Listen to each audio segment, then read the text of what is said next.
નમસ્કાર મિત્રો, આજના નવા લેક્ચરમાં આપ સૌનું હાર્દિક સ્વાગત છે. મિત્રો, લેક્ચર 1માં આપણે તો ઇતિહાસ જોયો આપણે કે શરૂઆતથી જ્યારે આપણે ગુરુત્વાકર્ષણ બળ જાણતા નહોતા એ વખતથી આપણે અહીંયા ખગોળીય ક્ષેત્રે શું ફેરફારો થયા અથવા એમાં શું પ્રગતિ થઈ એનો ઇતિહાસ આપણે જોયો. અને છેલ્લે જ્હોન કેપ્લર કે જેણે ગ્રહોની ગતિ અંગેના 3 નિયમો આપ્યા, જેમાં એક નિયમ જે પહેલો નિયમ છે એ સાબિતી વિના આપ્યો હતો, બીજો અને ત્રીજો એ બંને નિયમો આપણને સાબિતી સાથે સમજાવ્યા હતા. મિત્રો, પહેલો નિયમ આપણે સ્વીકારી લીધો છે એટલે સાબિત કરતા નથી, પણ બીજો અને ત્રીજો ક્રમશઃ એને ક્ષેત્રફળનો નિયમ અથવા તો કોણીય વેગમાન સંરક્ષણના નિયમનું સ્વરૂપ દર્શાવતો નિયમ અથવા કેપ્લરનો ત્રીજો નિયમ એવું આપણે એને ઓળખીએ છીએ. ત્રીજો નિયમ જે છે એને આપણે આવર્તકાળનો નિયમ કહીએ છીએ અથવા તો કેપ્લરનો ત્રીજો નિયમ. મિત્રો, બીજો નિયમ આપણે અહીંયા એના પ્રશ્ન સંદર્ભમાં જોઈએ, સાબિત કરીએ આપણે ગ્રહોની ગતિ માટે કેપ્લરનો ક્ષેત્રફળનો નિયમ અથવા તો કેપ્લરનો બીજો નિયમ અથવા તો કોણીય વેગમાન સંરક્ષણના નિયમનું સ્વરૂપ દર્શાવતો નિયમ એ આપણે અહીંયા સાબિત કરવાનો છે. મિત્રો, આપણે એ આકૃતિ દોરી કાઢી, નિયમ ભણી ગયા, નિયમ આપણે સ્ટેટમેન્ટ ખાલી જોયું હતું કે જેમાં આપણે સૂર્યના 2 સ્થાન લેતા હતા, એસ અને એસ ડેશ. ધારો કે મેં એસ સ્થાને સૂર્ય લીધો, એસ ડેશને ભૂલી જાઓ, અહીં એસ ડેશ હતું. આખું જે આપણને આકૃતિ દેખાય છે લંબવૃત્તીય કક્ષા છે. કઈ કક્ષા છે? લંબવૃત્તીય કક્ષા છે. ચાલો, સૂર્યથી ધારો કે ગ્રહ અહીંયા પી સ્થાને છે, સૂર્યથી ધારો કે ગ્રહ અહીંયા હોય, ધારો કે મેં આપણે આકૃતિને બતાવ્યું હતું પી ડબલ ડેશ પી ટ્રિપલ ડેશ. તો એસથી પી ડબલ ડેશ સ્થાને જ્યારે અહીંયા ગ્રહ હોય, અંતર ઓછું અંતર વધુ, છતાં આપણે એવું કીધું હતું કે બંને માટે આ મેં લીટી દોરેલું જે છાયાંકિત ભાગ દોર્યો છે એ ક્ષેત્રફળ એસ પી ડેશનું ક્ષેત્રફળ, એટલું ને એટલું ક્ષેત્રફળ એસ પી ડબલ ડેશ પી ટ્રિપલ ડેશનું ક્ષેત્રફળ આપણને મળે. એની પાછળનું કારણ કે સમાન સમયગાળામાં સમાન ક્ષેત્રફળ આંતરે છે. આ વાત આપણે નિયમના સંદર્ભમાં લખી હતી. મિત્રો, નિયમ આપણે લખીએ છીએ અહીંયા. ચલો,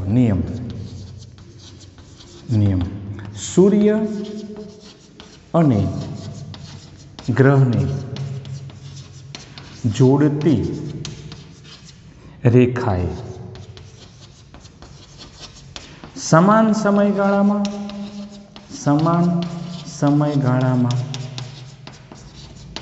આંતરેલ ક્ષેત્રફળ સમાન હોય છે. આવું આપણે વિધાન નિયમ સ્વરૂપમાં આપણે જોયું હતું. ચલો બોલી જઈએ એકવાર. સૂર્ય અને ગ્રહને જોડતી રેખાએ સમાન સમયગાળામાં અથવા તો એકમ સમયમાં આંતરેલ ક્ષેત્રફળ કેવું હોય છે? સમાન. તમને એવો અનુભવ થતો હશે કે જ્યારે કોઈ દૂર, દાખલા તરીકે કોઈ રોકેટ હોય, કોઈ વિમાન હોય, આપણાથી જ્યારે દૂર કોઈ આવું કોઈ વ્હીકલ અથવા તો કોઈ એવું ગતિ કરતું કોઈ આપણને વસ્તુ દેખાય તો એની સ્પીડ આપણને ખૂબ જ ધીમી આપણને જોવા મળે છે. પણ જ્યારે આપણે ઊભા હોય અને આપણી નજીકથી કોઈ વ્હીકલ જતું હોય, એટલી સ્પીડે જતું હોય, ભલે સ્પીડ સમાન હોય પણ આપણને અનુભવ આવો થાય છે. નજીકથી જતું જે વ્હીકલ છે એની સ્પીડ આપણને વધારે અનુભવાય છે, ફૂલ સ્પીડમાં ગયું એમ. પણ એટલી સ્પીડમાં પેલું વિમાન અથવા તો કોઈ રોકેટ અથવા તો કોઈ અવકાશી કોઈ પક્ષી હોય એ જતું હોય ત્યારે આપણે એની સ્પીડ ધીમી લાગે છે. એટલે દૂર હોય તો એની ઝડપ ધીમી હોય, નજીક હોય તો એની ઝડપ વધુ હોય, આવો આપણને અનુભવવા મળે છે. પણ એમના દ્વારા આંતરેલું ક્ષેત્રફળ એ સમાન હોય છે. બસ એ જ નિયમ એટલે આપણા માટે કેપ્લરનો બીજો નિયમ.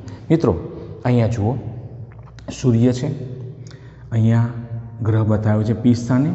પી એન્ટી ક્લોકવાઇઝમાં સૂર્યની આસપાસ એ લંબવૃત્તીય કક્ષામાં નિયમિત રીતે ભ્રમણ કરે છે. આવો પહેલો નિયમ આપણે બોલ્યા હતા. ચલો, સૂર્યમાંથી અહીંયા ગ્રહ સુધીનું આપણને સ્થાન સદિશ, ધારો કે આર સદિશ આપણે લીધું, સ્થાન સદિશ, અને સૂર્ય દ્વારા ગ્રહ પર લાગતું ગુરુત્વાકર્ષણ બળ એફ સદિશ એ સૂર્ય તરફ છે. આરની દિશા સૂર્યથી ગ્રહ તરફની, એટલે મારો આ હાથ છે એની આંગળી તરફ આપણે એનું તીર રાખવાનું, અને એની વિરુદ્ધ દિશામાં બળની દિશા, બંને પરસ્પર એકબીજાની વિરુદ્ધ દિશામાં છે. હવે ધારો કે ગ્રહ અહીંયા છે, એન્ટી ક્લોકવાઇઝમાં ભ્રમણ કરતો હોય દરમિયાનનો વેગ ધ્યાનથી જોજો મિત્રો, કારણ કે આકૃતિ ખૂબ જ અહીંયા નાની બની જાય અથવા ગીચ બની જાય છે. પી સ્થાને જ્યારે ગ્રહ હોય ત્યારે એનો વેગ સ્પર્શકની દિશામાં વી સદિશ છે. જ્યારે ગ્રહ સૂક્ષ્મ સમયમાં પી સ્થાનેથી પીડે સ્થાને પહોંચે, હવે વ્યક્તિગત પીડે સ્થાને જુઓ તો ત્યાં પણ ગ્રહનો વેગ તો સ્પર્શકની દિશામાં જ હોય. હવે એને પણ જોડી કાઢીએ, એસ પીડેશ કરી દઈએ, એસ પી એસ પીડેશ. અહીંયા પી પીડેશ હું જોડી કાઢું તો એક બંધ આકૃતિ આપણને મળે. એનું જે પણ ક્ષેત્રફળ મળે એટલું જ ક્ષેત્રફળ અહીંયા મળશે. એસ પી ડબલ ડેશ પી ટ્રિપલ ડેશનું ક્ષેત્રફળ આપણને મળશે મિત્રો. એટલે આપણે અહીંયા ધારીએ છીએ, ધારો કે સૂર્ય એસની ફરતે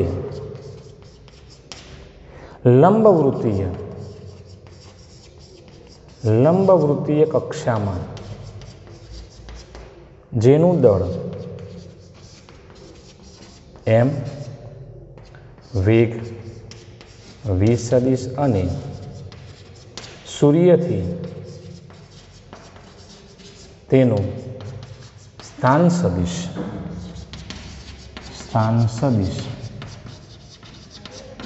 આર સદિશ હોય તેવો એક ગ્રહ વિચારો. આપણે આકૃતિનું વર્ણન આપણે અહીંયા કર્યું છે, ફરી જોઈ લો. આપણે સૂર્ય એસની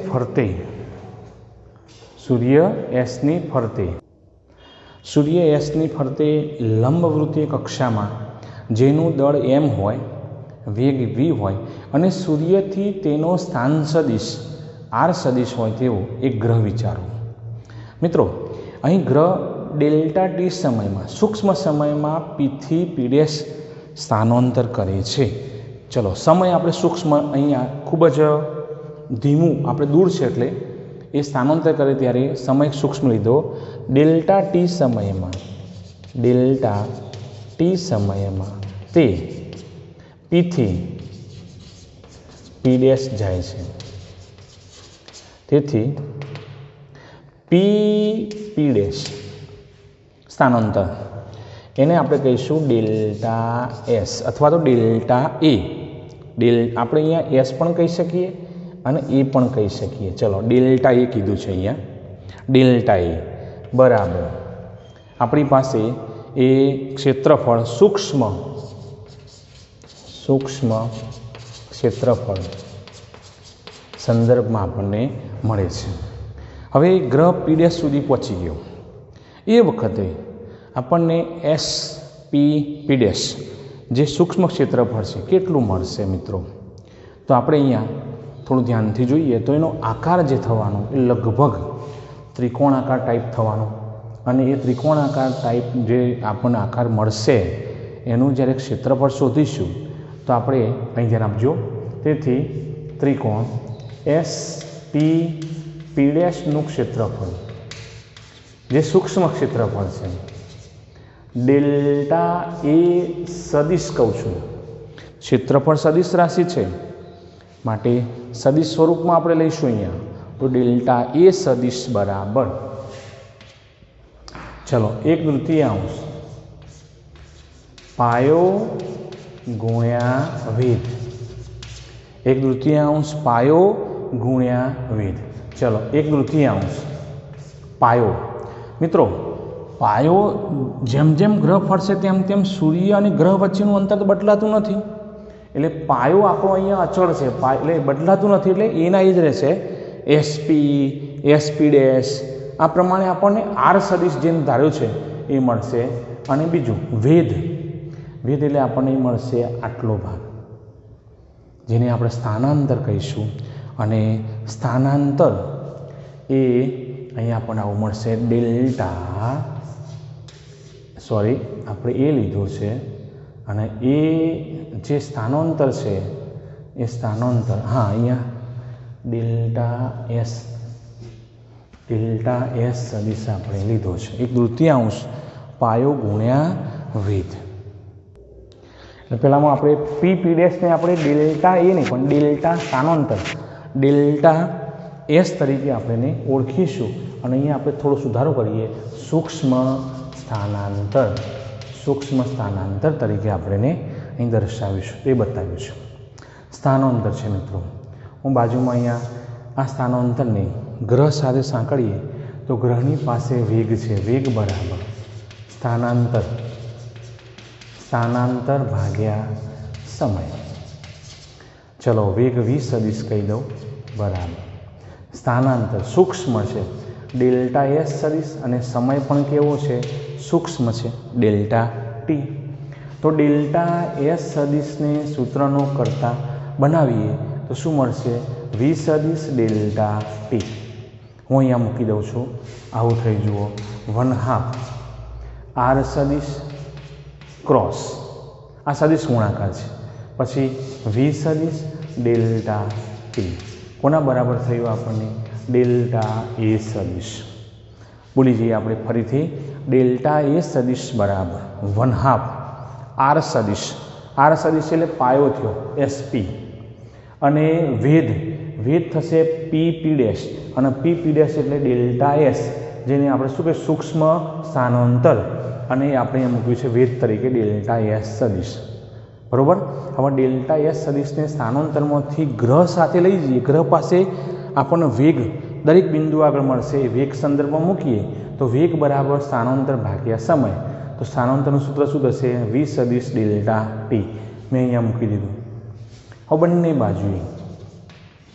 બંને બાજુએ ડેલ્ટા ટી વડે ભાગતા, બંને બાજુ ડેલ્ટા ટી વડે ભાગી દઈએ. ચલો ડેલ્ટા એ સદિશ ભાગ્યા ડેલ્ટા ટી બરાબર 1/2, જમણી બાજુ ભાગીએ છીએ આપણે, આર સદિશ ક્રોસ 20 સદિશ ડેલ્ટા ટી ભાગ્યા ડેલ્ટા ટી, ત્યાં નીકળી ગયું, લોપ થઈ ગયો, તો મળીશું માત્ર 20 સદિશ. સાહેબ આર સદિશના નીચે કેમ ના મૂક્યું? તો આર સદિશનું મૂલ્ય એ અહીંયા આકૃતિ પ્રમાણે જોઈએ તો સૂર્ય અને ગ્રહ વચ્ચેનું અંતર અચળ છે, એ બદલાતું નથી. પણ ફેરફાર શેમાં થાય છે? તો કે સમયમાં ફેરફારવાળું પદ જે સ્થાનાંતર દ્વારા રજૂ થયું છે એ આપણને અહીંયા એ સૂક્ષ્મ છે અને બદલાતું છે, માટે એના નીચે જ આપણે એને ત્યાં ડેલ્ટા ટી તરીકે આપણે ત્યાં લઈશું મિત્રો. તો આ પ્રમાણે આવું થયું. હવે આપણી પાસે સૂત્ર છે, ચલો વેગમાન પી સદિશ બરાબર એમ વી સદિશ. તમે જાણો છો આને રેખીય વેગમાં અથવા વેગમાન કહીએ તો વી સદિશ બરાબર સૂત્ર શું થાય? પી સદિશ ભાગ્યા એમ. હું અહીંયા મૂકી દઉં 1/2 આર સદિશ ક્રોસ, વી સદિશની જગ્યાએ મૂકી દઈએ આપણે પી સદિશ ભાગ્યા એમ. એમના ઉપર આપણે તીર મૂકતા નથી, કારણ કે એમ કેવી રાશિ છે? અદિશ રાશિ છે, અને અદિશ રાશિને આપણે અહીંયા એનું સ્થાન એ ગમે ત્યાં લઈ જઈએ તો પણ બદલાતું નથી. એટલે અહીંયા આવું મૂકીએ, 1/3 જોડે એમ મૂકી દઉં તો રહ્યું શું? આર સદિશ ક્રોસ પી સદિશ, આર સદિશ ક્રોસ પી સદિશ ડેલ્ટા એ ભાગ્યા ડેલ્ટા ટી. ચલો આપણને આ પ્રમાણે મળ્યું. ચલો અહીં સુધી ખ્યાલ આવી ગયો. ફરીથી જોઈ લો, આપણે અહીંયા ડેલ્ટા ટી સમયમાં ગ્રહ પીથી ક્યાં જાય છે? પી ડેશ પર જાય છે, માટે એના દ્વારા સ્થાનાંતર પી ડેશ સૂક્ષ્મ છે એટલે આપણને સ્થાનાંતર મળ્યું. ચલો તો હવે પીથી પી ડેશ ગયું ગ્રહ, આપણે સૂર્ય અને ગ્રહને જોડવાનું બંને રીતે એસ પી ડેશ SP અને પી ડેશ એટલે બંધ આકૃતિ મળી. બંધ આકૃતિ ત્રિકોણ છે માટે ત્રિકોણનું ક્ષેત્રફળ ડેલ્ટા એ તૃતીયાંશ પાયો ગુણ્યા વેદ. પાયો કયો થશે? દર વખતે આ SP જ થવાનું, SP ડેશ એટલે R થવાનું, અને પેલું વેદ કયું થશે? સ્થાનાંતર ડેલ્ટા એસ. ડેલ્ટા એસનું મૂલ્ય વેગના સ્વરૂપમાં લખીએ તો આપણને આવું મળે. એ અહીંયા લખી દીધું. ખ્યાલ આવી ગયો? હવે બંને બાજુએ જમણી ડાબી બાજુ ડેલ્ટા ટી વડે ભાગી દઈએ તો અહીંયા ડેલ્ટા ટી જે વિના જોડે હતો ગુણાકારમાં નીકળી ગયો. વી સદિશને આપણે હવે નિયમિત રીતે જ્યારે પેલો ગ્રહ ફરતો જાય તો એને કોણીય વેગમાન હોય. કોણીય વેગમાન એટલે આ નિયમને આપણે એટલા માટે પણ બીજી રીતે ઓળખીએ છીએ કે કોણીય વેગમાનના સંરક્ષણનું સ્વરૂપ જે છે પાલન થતું હોય એ નિયમ રજૂ કરતો નિયમ કયો? કેપ્લરનો બીજો નિયમ. એટલે આપણે એને વેગમાનના સંદર્ભમાં લઈ ગયા અને એ પદ આવું મળ્યું. હવે આને તમે ઓળખો છો, એ પદને હું પર્ટિક્યુલર આવું કહી શકું, ડેલ્ટા એ સદિશ ભાગ્યા ડેલ્ટા ટી બરાબર. ચલો એલ સદિશ, એલને કહેવાય કોણીય વેગમાન. શું કહીશું? કોણીય વેગમાન. ચલો આર સદિશ ક્રોસ પી સદિશ, ગ્રહનું કોણીય વેગમાન. જે પદાર્થ વર્તુળાકાર માર્ગે ભ્રમણ કરે છે એને કોણીય વેગમાન હોય. ધારો કે પંખાના પાંખિયાની ગતિની ઉલ્લેખ કરીએ તો એ વર્તુળાકાર માર્ગે છે, માટે પાંખિયા ઉપર તમે કોઈ જગ્યાએ આમ બિંદુ વિચારો અને કણ તરીકે લો તો કણને શું હોય? રેખીય વેગમાન ઉપરાંત કોણીય વેગમાન હોય, કારણ કે વર્તુળાકાર માર્ગે ભ્રમણ કરે છે. અને કોણીય વેગમાનનું આ સૂત્ર તમે પ્રકરણ 7માં તમે ભણી ગયા છો. આર સદિશ ક્રોસ પી સદિશ તો આવું મળ્યું. હવે આને હું નંબર 1 આપું છું, સમીકરણ નંબર 1. ચલો ખ્યાલ આવી ગયો? અહીંયા સમીકરણ નંબર 1 તરીકે આપણે એને ઓળખીએ છીએ. મિત્રો આપણે 7મા ચેપ્ટરમાં ન્યૂટનની ગતિનો બીજો નિયમ આપણે ભણી ગયા આપણે. એ નિયમને હું અહીંયા લખું છું, ધ્યાન આપજો. ન્યૂટનની ગતિનો બીજો નિયમ એફ સદિશ બરાબર ડીપી સદિશ ભાગ્યા ડીટી. કણના રેખીય વેગમાનના ફેરફારનો સમય દર તેના પર લાગતા પરિણામી બાહ્ય બળ જેટલો અને ફેરફારની દિશા પરિણામી બાહ્ય બળની દિશામાં હોય છે. આના ઉપરથી આપણે આ રેખીય ગતિ છે. વર્તુળાકાર ગતિ આપણે મેળવવી હોય તો આના ઉપરથી આપણે મેળવી શકીએ. જે પદ આપણે એફ દ્વારા રજૂ કર્યું છે બળ છે, રેખીય ગતિમાં બળ દ્વારા રજૂ થાય. અહીંયા ચાક ગતિ અથવા તો વર્તુળાકાર માર્ગે ટોર્ક કહેવાય. શું કહેવાય? ટોર્ક. અને ટોર્કનું સૂત્ર આપણે આ પ્રમાણે લખીએ છીએ. ચલો ડી એલ સદિશ ભાગ્યા ડીટી. ડી એલ સદિશ ભાગ્યા ડીટી. કણના અથવા તંત્રના કોણીય વેગમાનના ફેરફારનો સમય દર તેના પર લાગતા પરિણામી બાહ્ય ટોર્ક જેટલો હોય, જેટલો એટલે બરાબર, અને દિશા પરિણામી બાહ્ય ટોર્કની દિશામાં હોય છે. આવો આપણે ઉલ્લેખ કરી શકીએ. તો આ સૂત્રને આપણે અહીંયા લખું છું. ચલો ન્યૂટનની ગતિનો બીજો નિયમ, ન્યૂટનની ગતિનો બીજા નિયમ પરથી ચલો ટોર્ક બરાબર ચલો અહીંયા ડી એલ સદિશ ભાગ્યા ડીટી આવું મળે. પરંતુ અહીંયા ટોર્કનું એક બીજું સૂત્ર પણ છે, ટોર્ક બરાબર આર સદિશ ક્રોસ એફ. આવું તમે 7મા ચેપ્ટરમાં ભણી ગયા. હવે આને થોડુંક આગળ જવા દો તો ટોર્ક સદિશ બરાબર R F sine theta N caret. આવું તમે ભણ્યા છો 7મા ચેપ્ટરમાં. તો હવે થીટા બરાબર શું કહેવાય? આર અને એફ વચ્ચેનો ખૂણો. તમે જુઓ આર આરને સ્થાન સદિશ કહેવાય. સૂર્યથી ગ્રહ તરફની દિશા એટલે આર સદિશની દિશા. સૂર્ય દ્વારા ગ્રહ પર લાગતું બળ એટલે ગુરુત્વાકર્ષણ બળની દિશા કઈ બાજુ છે?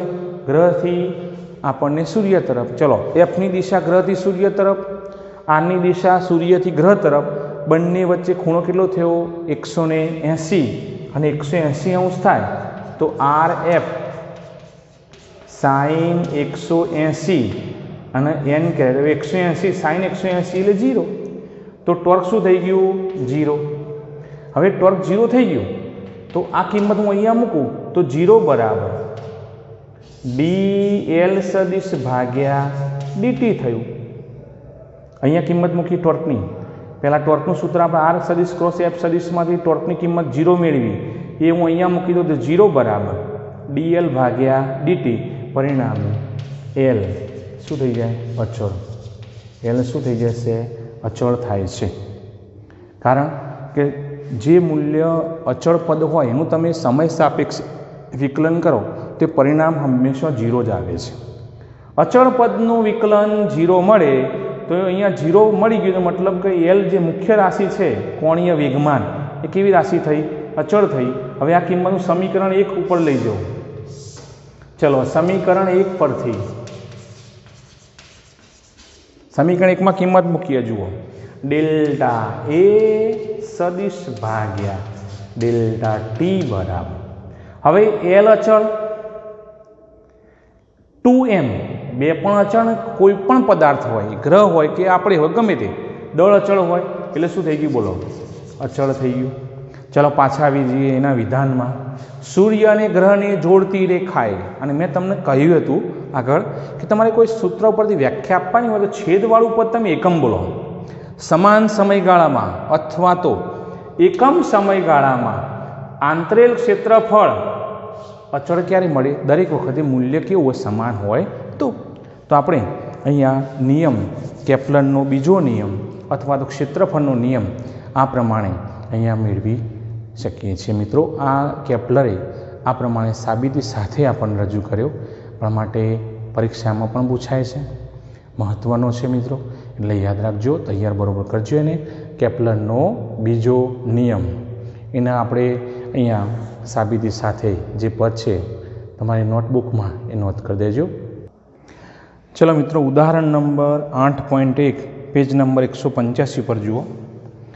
ધારો કે આકૃતિ આપણને જે આપી છે એમાં સૂર્ય નીચ બિંદુ પી આગળ ગ્રહની ઝડપ વીપી સદિશ અને સૂર્યથી ગ્રહનું એસપી અંતર આરપી છે. અહીંયા જ્યારે ગ્રહ પી બિંદુ પર હોય, હવે નીચ બિંદુ અને ઉચ્ચ બિંદુ કોને કહેવાય? મિત્રો યાદ રાખજો, નીચ બિંદુ આપણે એટલે જે બિંદુ અહીંયા સૂર્યના સંદર્ભમાં ખૂબ જ નજીક આવેલું હોય, સૂર્યની ખૂબ જ નજીક આવેલું હોય તેવું બિંદુ. એટલે સૂર્ય અહીંયા લીધું આપણે, આ બીજું સ્થાન સૂર્યનું એસ ડેશ છે, પણ આપણે ત્યાં નથી લેતા, અહીં એસ એક સ્થાન લીધું. તો એસથી પી બિંદુ નજીક છે. કોની સાપેક્ષમાં? એસથી એ બિંદુ, એટલે એસએની સાપેક્ષમાં એસપી અંતર ઓછું છે, એટલે આ પી બિંદુ સૂર્યની નજીક કહેવાય. અને સૂર્યની નજીક આવેલું જે બિંદુ એને નીચ બિંદુ કહેવાય. પણ જો દૂર આવેલું હોય, અંતર વધુ છે, માટે એને ઉચ્ચ બિંદુ અથવા સર્વોચ્ચ બિંદુ એમ પણ ઓળખીશું. એટલે સૂર્યોચ્ચ બિંદુ એમ પણ અહીંયા આપણને રજૂ કરી શકીએ. તો જુઓ, અહીં કહે છે નીચ બિંદુ આગળ ગ્રહની ઝડપ એ આપણને વીપી છે, હંમેશા વેગની દિશા સ્પર્શકની દિશામાં, બરાબર. અને સૂર્યથી ગ્રહનું અંતર એસપી એટલે આપણા માટે આરપી સદિશ થશે. ચલો, એ પ્રમાણે સૂર્યોચ્ચ બિંદુ એ આગળ વેગ કયો છે આપણા માટે? તો કે વીપી છે, વીએ છે. અને સ્થાન સદિશ જેને એસ એ કહીએ કેટલો છે? આર એ સદિશ છે. તો એ વખતે આપણને એમ કહે છે કે ગ્રહને બીએસી એટલે આ બાજુનો આ મોટો ભાગ અહીંથી આપણે કહીએ તો આ બધો ભાગ થશે. અને સામે સીપીબી એટલે આ ભાગ, અહીંથી આ ભાગ, એ ભાગ આપણને એ શું કહે છે? અંતર કાપતો સરખો સમય લાગશે.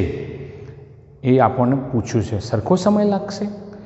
તો આપણે કહીશું કે ભાઈ સરખો સમય લાગશે કે નહીં લાગે, આપણે અહીંયા આકૃતિની સમજ દ્વારા આપણે અહીંયા જોઈ શકીએ.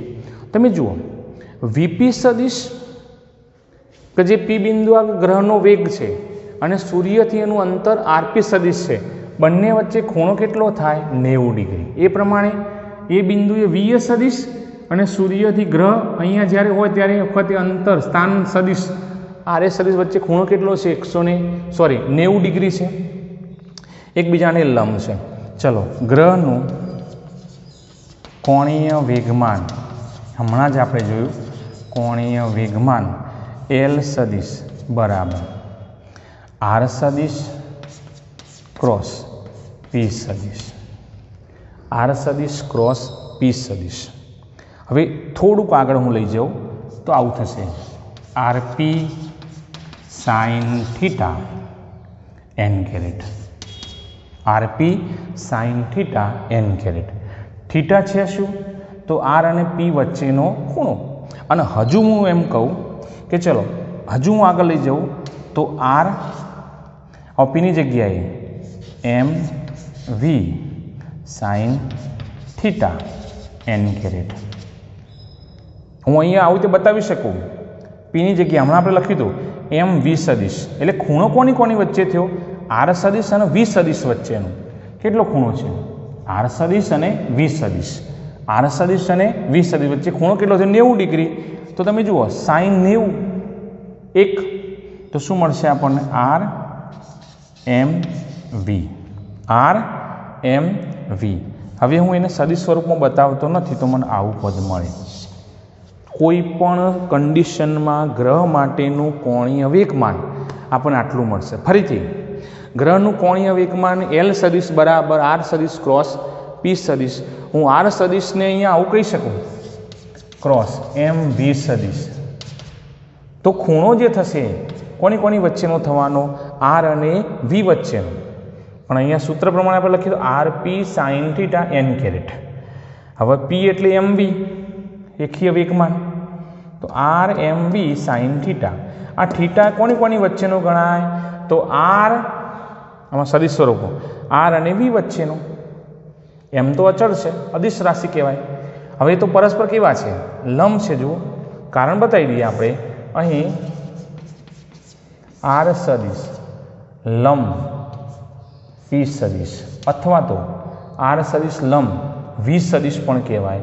તો એ પ્રમાણે આર સદિશ લંબ વી સદિશ આપણે કહીએ તો થીટા બરાબર શું મુકાય? 90 ડિગ્રી, સાઇન 90 એટલે 1 માટે R M V N caret થશે સદિશ સ્વરૂપમાં. પણ સદિશ સ્વરૂપમાં ના લખવું હોય તો તમે દિશાનો ઉલ્લેખ કરતો એકમ સદિશ ના લખો, ચાલે. તો સૂત્ર શોધ્યું, એલ બરાબર આર એમ વી. જ્યારે ગ્રહ પી સ્થાને હોય ત્યારે, ચલો અહીંયા હોય ત્યારે, ચલો એને કહીશું આપણે એલ પી. પી ખાલી નામ આપીએ છીએ. ચલો આ સૂત્રમાં જુઓ, આર પી અહીંયા, પછી એમ પી વીપી, એમ પી વીપી. આવું આપણને પી સ્થાને મળશે. પણ જો હવે આ જ વાતને હું એ સ્થાને કહી દઉં, જ્યારે ગ્રહ એ સ્થાને હોય ત્યારે, ચલો એલ એ આપણે આ જે સૂત્ર છે એમાં ખાલી આપણે બિંદુનું નામ આપીએ છીએ. શું થશે બોલો? આર એ પછી એમ પી. સાહેબ એમ એ ના મૂક્યું? આપણે બિંદુઓ બદલાય, ગમે તે બદલાય, પણ દળ તો ગ્રહનું કેવું રહેવાનું? અચળ રહેવાનું. એટલે હું એમ એ મૂકું તો એમ એ અને એમપી બંને સમાન જ થવાનું છે. એટલે આપણે પહેલેથી જ કે ચલો, અથવા તમે ના આપો બિંદુનું નામ તો પણ ચાલે, ખાલી એમ લખો તો ગ્રહ એ પોતે આ લંબવૃત્તીય કક્ષામાં ભ્રમણ કરતો એનું દળ બદલાય નહીં. દળ કેવું રહે? અચળ રહે. એટલે આપણે અહીંયા એમપી લખ્યું, તો અહીંયા પણ એમપી લખ્યું, અચળ છે એટલા માટે. પણ અહીંયા શું લખીશું? વીએ. શું લખીશ? વીએ. મિત્રો જ્યારે વર્તુળાકાર માર્ગે ગ્રહ એ અહીંયા ગતિ કરતો હોય અહીં લંબવર્તુળ માર્ગે, તો એ વખતે એનું કોણીય વેગમાન અચળ રહે છે. એટલે શું કહીશું? અચળનો મતલબ શું? બંને કન્ડિશનમાં આપણને એનું કોણીય વેગમાન સમાન મળે. ચલો LA બરાબર LP, RA MP VA બરાબર RP પછી MP અને VP. બંનેના કોણીય વેગમાન સમાન થઈ ગયા. MP જતા રહ્યા. શું મળ્યું આપણને? RA VA બરાબર RP VP. અહીંયા બે પદોનો ગુણાકાર એવી રીતે મળે જેથી ગુણાકાર બંને સાઈડે શું મળશે? આપણને સમાન મળે. ચલો આકૃતિ જોઈ લો. આકૃતિ પરથી RA અને RP, જો મેં પીળા ચોકથી દોર્યું, RA SA અને RP એટલે SP. કોણ મોટું? તો RA મોટું છે. જુઓ વધુ અંતર કયું છે? SA અંતર વધુ છે. SA અંતર એટલે RA અને અહીંયા SP એટલે RP. તો RA નું મૂલ્ય મોટું છે, એનો મતલબ આ મોટું છે, આ નાનું છે. હવે આ મોટું હોય તો અહીંયા આ પદ એવી રીતે જ ગુણાકારમાં મળે જેથી અહીંયા બંને સંબંધ કેવો મળશે? બરાબર મળશે. એટલે RA નું મૂલ્ય જો મોટું હોય કોના કરતો? RP ના મૂલ્ય કરતો, તો VA નું મૂલ્ય હંમેશા VP કરતો કેવું હોય? નાનું જ હોય. હવે VA કયા બિંદુ આગળ છે? એ બિંદુ, અને એ બિંદુ એક સૂર્યથી કેવું છે? દૂરના અંતરે છે. હવે દૂરના અંતરેની ઝડપ કેવી આવી? ઓછી. તો એને એથી આગળ જવું હોય તો વધુ સમય લાગશે. પેલું આપણે સૂક્ષ્મ ક્ષેત્રફળ કીધું હતું ડેલ્ટા એ સદિશ. તો એ બિંદુ આગળ જ્યારે, એટલે કે દૂરના બિંદુ આગળ જ્યારે ગ્રહ હોય ત્યારે એની ઝડપ ઓછી હોવાથી એને વધુ સમય લાગશે. જ્યારે નજીકના બિંદુ, આપણે નજીક કોઈ વ્હીકલ હોય તો ફૂલ સ્પીડ જતું સમય કેવો? ખૂબ જ ઓછો હોય, અને પેલાને સમય આપણને વધારે લાગે એમ એટલું અંતર કાપવું હોય તો એ વખતે અહીંયા P બિંદુ આગળ એ જે તે ગ્રહ દ્વારા કપાતું અંતર હોય એ કપાતા અંતર માટે સમય એ નાનો મળશે.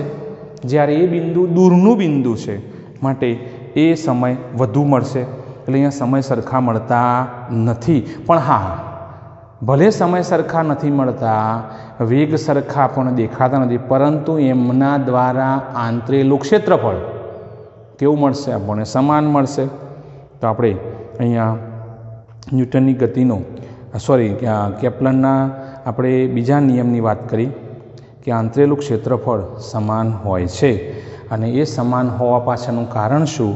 તો કે દૂરના બિંદુ આ પાસે ઝડપ અહીંયા આપણને ઓછી હોય છે અને નજીકના બિંદુ આગળ ઝડપ વધુ હોય છે. આપણે અનુભવીએ પણ છીએ.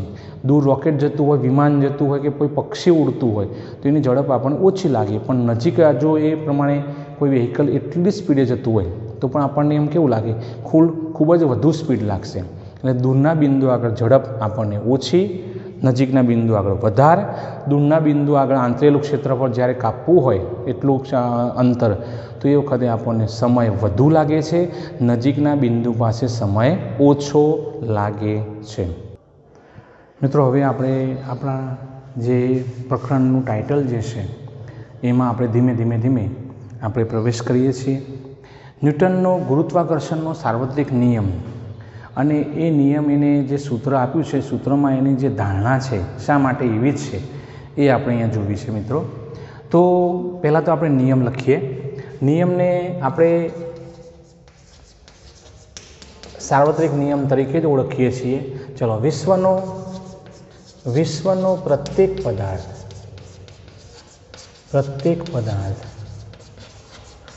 બીજા પદાર્થને પોતાની તરફ આકર્ષે છે. એટલે યાદ રાખો, ગુરુત્વાકર્ષણનો નિયમ જે છે, આ સાર્વત્રિક નિયમ, એ આકર્ષી પ્રકારનો છે. એ આપણે એટલે એટલા માટે કીધું પોતાની હું તમને કે તમે કોઈ નિર્જીવ પદાર્થને સજીવ પદાર્થને એકબીજા સાપેક્ષમાં પોતાની તરફ આકર્ષે છે. આ આકર્ષણ બળનું મૂલ્ય તે બે પદાર્થોના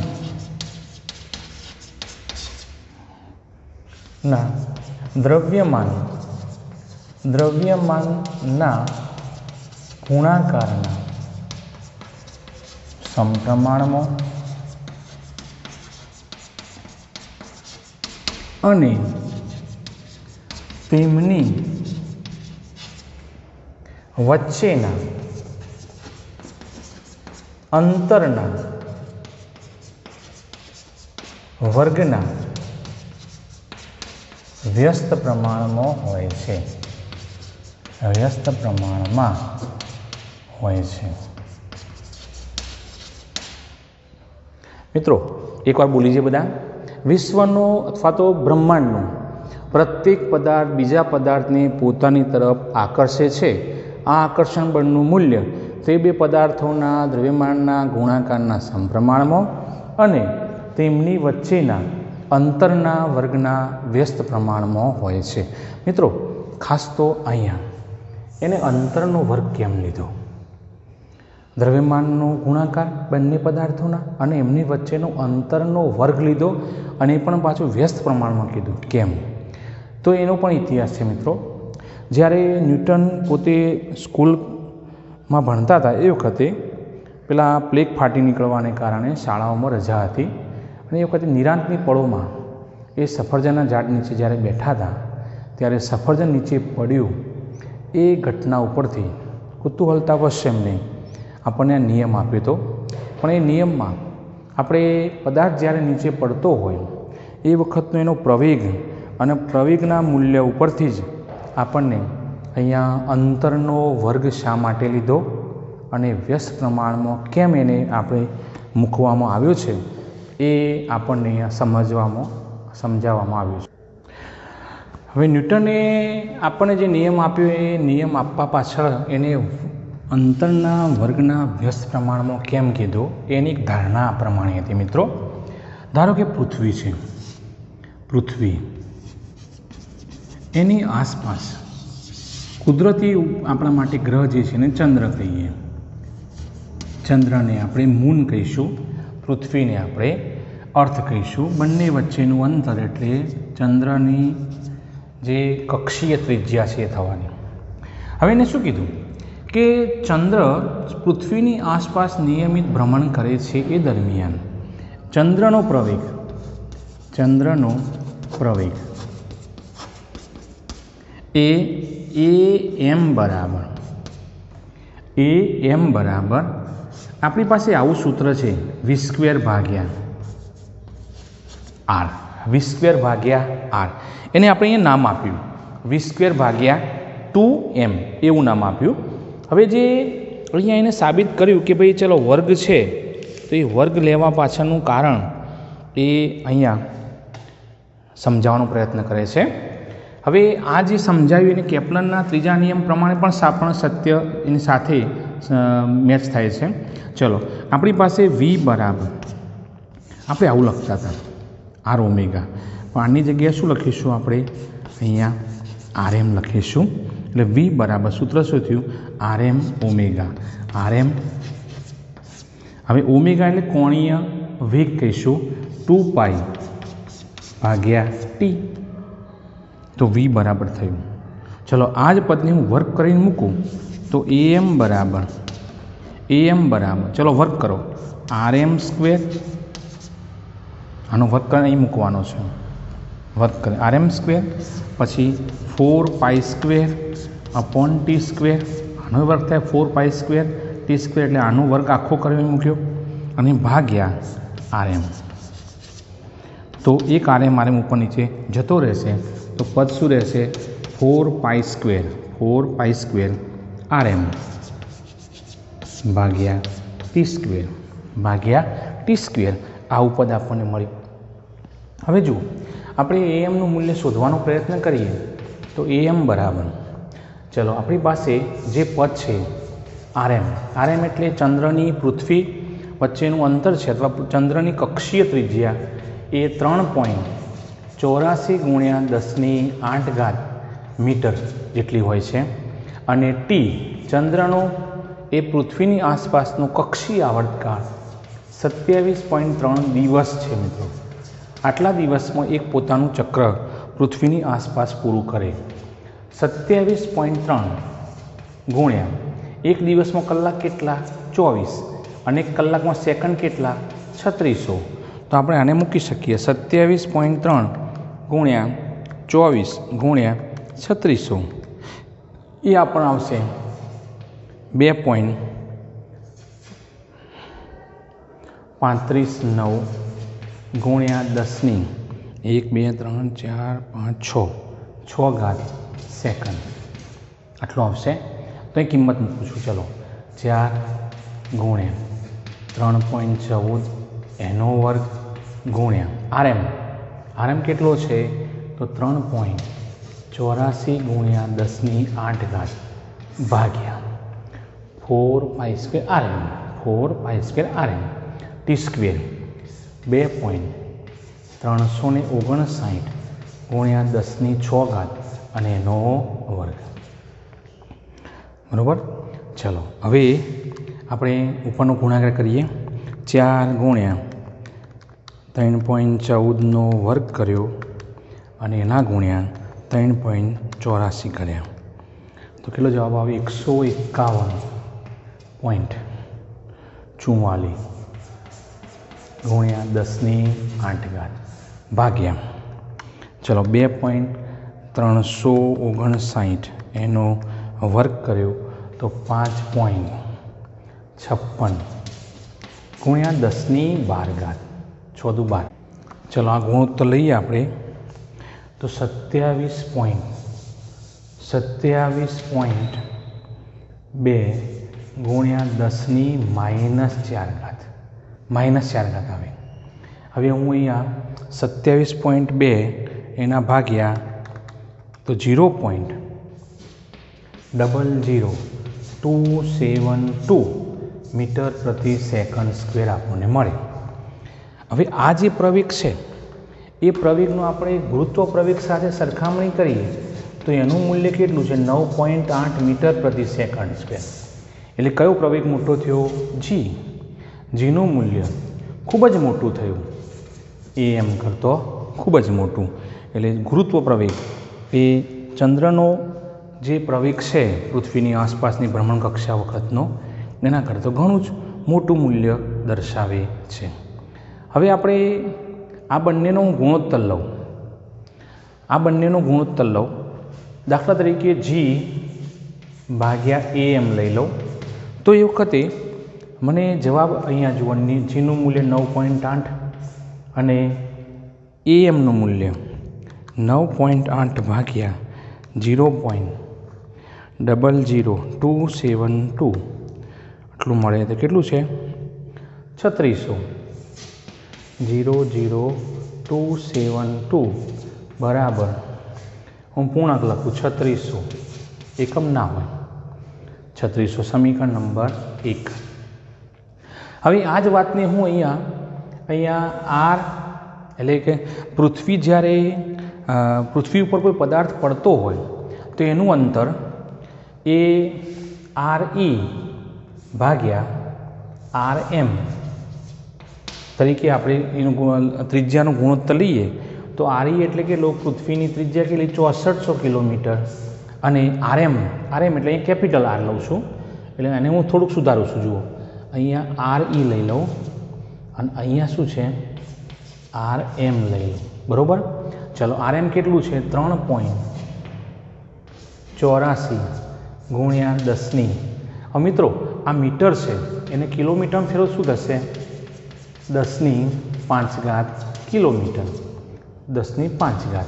ચાલો ગુણોત્તર લઈએ તો શું મળશે આપણને 6400 ભાગ્યા 3.84 એટલે 1666.67 ગુણ્યા 10⁻⁵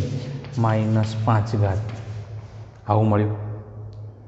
ચલો આવું મળ્યું આપણને 1 પોઈન્ટ. ફરીથી આપણે કરીએ 6400 ભાગ્યા 3.84 તો આપણને 1666.67 ગુણ્યા 10 - 5 મળે છે. ચલો મિત્રો, આપણે અહીંયા બંને પદાર્થ એટલે કે પૃથ્વી પરનો પદાર્થ, સપાટી પરનો. તો સપાટી પર કોઈ પદાર્થ હોય, આ પૃથ્વી છે ધારો કે, તો એ સપાટી પર કોઈ પદાર્થ હોય તો એનું આપણે અંતર કેટલું લઈશું, એની ત્રિજ્યા rm. અને ચંદ્રની જ્યારે વાત કરીશું, ચંદ્રની આપણને ત્રિજ્યા, કક્ષીય ત્રિજ્યા મળશે, સોરી, આ re અને આ rm મળે. તો re અને rmનો ગુણોત્તર લઈએ તો આપણને આવું પદ મળે છે. હવે આપણે એનો ઉલ્લેખ, આ બંને આપણે એવું કહેવા માગીએ છીએ ગુરુત્વ પ્રવેગનું મૂલ્ય એટલે કે ગુરુત્વાકર્ષણ બળનું મૂલ્ય અંતરના વર્ગના વ્યસ્ત પ્રમાણમાં કેમ લીધું? તો આપણે આ જ પદને ઉલટાઈ દીધો પહેલાં અને એનો વર્ગ કર્યો. તો વર્ગ કરીએ તો જુઓ, નીચેવાળું પદ જે છે એનું એ આમ નીચે લખાય 10⁵ ઉલટાઈ દઈએ 10⁵ વર્ગ થશે અને પેલા નીચેનાનું પણ આ પદનો વર્ગ થશે. એનો મેં અહીંયા ગુણાકાર કરીને અહીંયા આપણે છેલ્લે જવાબ લાવ્યા છીએ. કેટલું આવે? 3600. સમીકરણ નંબર 2 આપી દીધું. 1 અને 2 સરખાવો તો g/a બરાબર rm ભાગ્યા re નો વર્ગ. હવે થયું શું? જીને અને આરને સીધો સંબંધ આપણે બતાવી શકીએ. અને ચંદ્ર માટે પ્રવેગ અને ચંદ્રની ત્રિજ્યા, તો જીનું મૂલ્ય આરીના વર્ગના વ્યસ્ત પ્રમાણમાં અને gm એટલે ચંદ્રનો ગુરુત્વ પ્રવેગ એ ચંદ્રની ત્રિજ્યા, કક્ષીય ત્રિજ્યા rmના વર્ગના વ્યસ્ત પ્રમાણમાં હોય છે. મિત્રો, તો અહીંયા આ વિધાનમાં અંતરના વર્ગના વ્યસ્ત પ્રમાણમાં લેવાનું કારણ એ અહીંયા કેપ્લરના નિયમ અને ન્યૂટનના પોતાના અનુમાન ઉપર, એ બંને ઉપરથી આપણને અંતરના વર્ગના વ્યસ્ત પ્રમાણમાં આ ગુરુત્વ પ્રવેગનું મૂલ્ય આપણને મળે છે. અને એ આપણે અહીંયા એના મેથેમેટિકલ સ્ટેપ ઉપરથી આપણે સમજી શકીએ છીએ.